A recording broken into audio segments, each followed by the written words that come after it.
नमस्कार विद्यार्थी मित्रांनो, तुमचं मनापासून स्वागत आहे दिव्य क्रांती अकॅडमीच्या आपल्या या खास सिरीजमध्ये, जिचं नाव आहे 10 मिनिटात टॉपिक क्लिअर.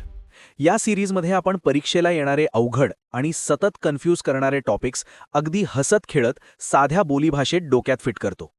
आजचा आपला गोल्ड टॉपिक आहे एन्व्हायरमेंट लॉज, पर्यावरणाचे महत्त्वाचे कायदे.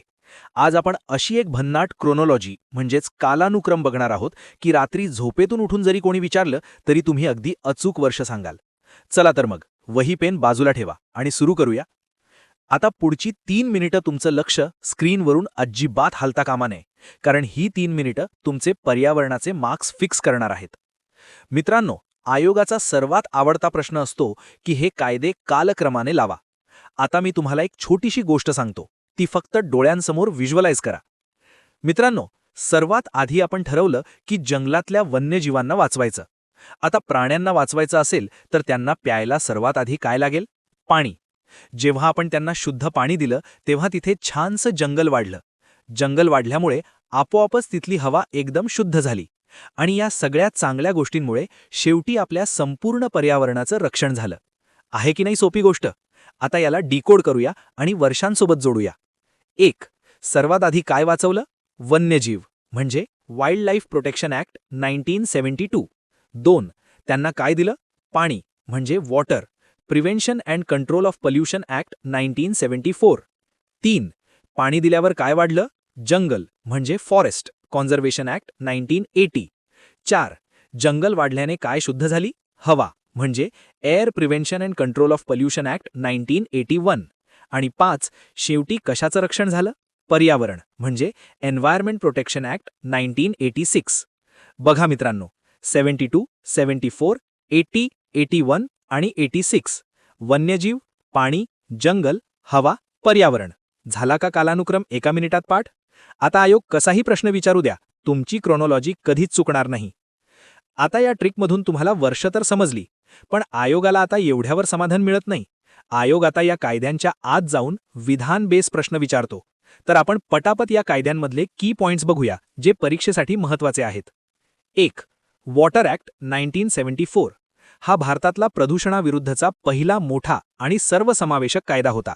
सर्वात महत्त्वाचा पॉइंट मित्रांनो, आज जे आपण CPCB म्हणजेच केंद्रीय प्रदूषण नियंत्रण मंडळ बघतो ना, त्याची स्थापना याच पाणी प्रदूषण कायद्याअंतर्गत झाली आहे.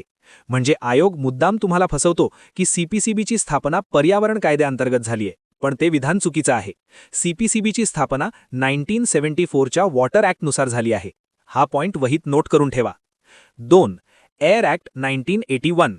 आपली हवा शुद्ध करण्यासाठी हा कायदा आला. सर्वात महत्त्वाचा पॉइंट, आयोगाचा आवडता प्रश्न, ध्वनी प्रदूषण हे हवा प्रदूषणाचा भाग आहे का? तर मित्रांनो, सुरुवातीला 1981 मध्ये ध्वनी प्रदूषण यात नव्हतं, पण 1987ला या कायद्यात एक मोठा बदल म्हणजे अमेंडमेंट केला गेला आणि ध्वनी प्रदूषणाचा म्हणजेच नॉईजचा समावेश हवा प्रदूषणामध्येच करण्यात आला. म्हणजे आपल्या कायद्यानुसार खूप मोठा आवाज करणे हे सुद्धा हवा प्रदूषणच मानलं जातं. हा गोल्डन पॉइंट लक्षात ठेवा. आता आपण येऊया सर्वांच्या बाप कायद्याकडे, म्हणजेच एन्व्हायरमेंट प्रोटेक्शन ॲक्ट 1986. याला अम्ब्रेला लेजिस्लेशन म्हणजे छत्रीसारखा कायदा म्हणतात, कारण हा सगळ्या गोष्टींना कव्हर करतो. हा कायदा का आणावा लागला? तुम्हाला 1984ची भोपाळ वायू दुर्घटना आठवत असेल. मिथाईल आयसोसायनेट म्हणजेच MIC गॅसची गळती झाली आणि हजारो लोकांचा जीव गेला. या भयंकर दुर्घटनेनंतर भारत सरकारला जाग आली आणि त्यांनी असा एक कडक कायदा बनवला ज्याला आपण EPA 1986 म्हणतो. दुसरा महत्त्वाचा पॉइंट, हा कायदा भारतीय राज्यघटनेच्या कलम 253 नुसार बनवला गेला आहे. कलम 253 काय सांगतं? तर आंतरराष्ट्रीय करार लागू करण्यासाठी संसद कायदा करू शकते. म्हणजेच 1972च्या स्टॉकहोम परिषदेची अंमलबजावणी करण्यासाठी हा कायदा आणला गेला. बघा मित्रांनो, तुम्ही फक्त हा व्हिडिओ बघताय आणि तुमचे वॉटर, एअर आणि EPA या तीनही कायद्यांच्या सगळ्यात अवघड फॅक्ट्स हसत खेळत क्लिअर झाल्या आहेत. आता वेळ न घालवता पटापट 1 मिनिटाची क्विक रिव्हिजन करूया. स्क्रीनकडे बघू नका, डोळे बंद करा आणि माझ्यासोबत आठवा. गोष्ट काय होती? 1. आधी वाचवले वन्यजीव 1972. 2. त्यांना पाजलं पाणी 1974. याच कायद्याने CPCB बनलं. 3. पाणी दिल्याने वाढलं जंगल 1980. 4. जंगलामुळे शुद्ध झाली हवा 1981. यात 1987ला ध्वनी प्रदूषण ॲड केलं. 5. शेवटी रक्षण झालं पर्यावरणाचं, म्हणजेच भोपाळ दुर्घटनेनंतर आलेला अंब्रेला ॲक्ट कलम 253. झाले का सगळे कायदे आणि त्यांचे महत्त्वाचे पॉइंट्स तोंडपाठ? आता आयोगाला कसाही प्रश्न विचारू द्या, दिव्यक्रांती अकॅडमीचा विद्यार्थी इथे अजिबात चुकणार नाही. मित्रांनो, अभ्यास असाच कन्सेप्ट्स आणि ट्रिक्स जोडून करायचा असतो. घोकमपट्टीने काहीही साध्य होत नाही.